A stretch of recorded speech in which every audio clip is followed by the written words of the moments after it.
In the beginning, God creates the heavens and the earth in 6 days.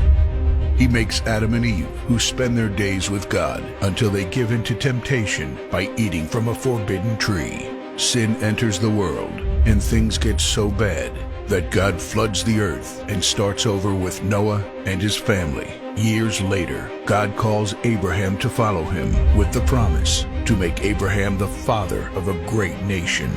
Abraham obeys, and God gives him a son, Isaac.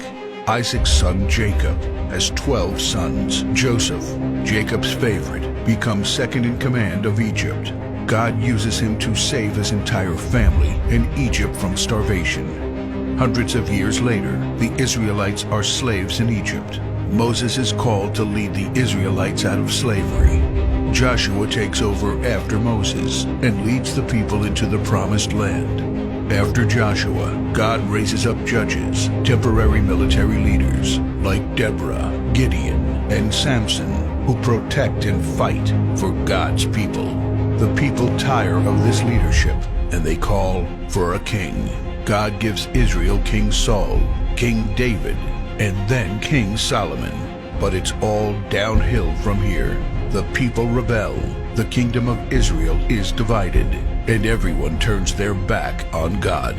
Prophets like Elijah, Isaiah, Micah, and Jeremiah warn that if people don't repent of their sins, there will be consequences.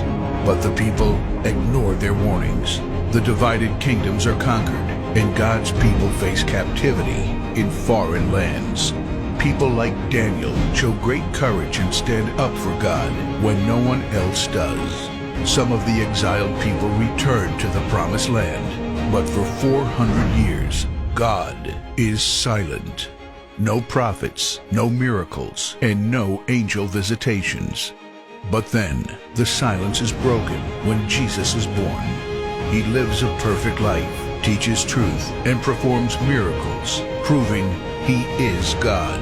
He shows us the full extent of God's love by taking our place and dying on the cross for our sin. He is placed in a grave, but 3 days later, Jesus rises again, conquering sin and death. His followers travel the world, sharing the good news of His love and starting churches.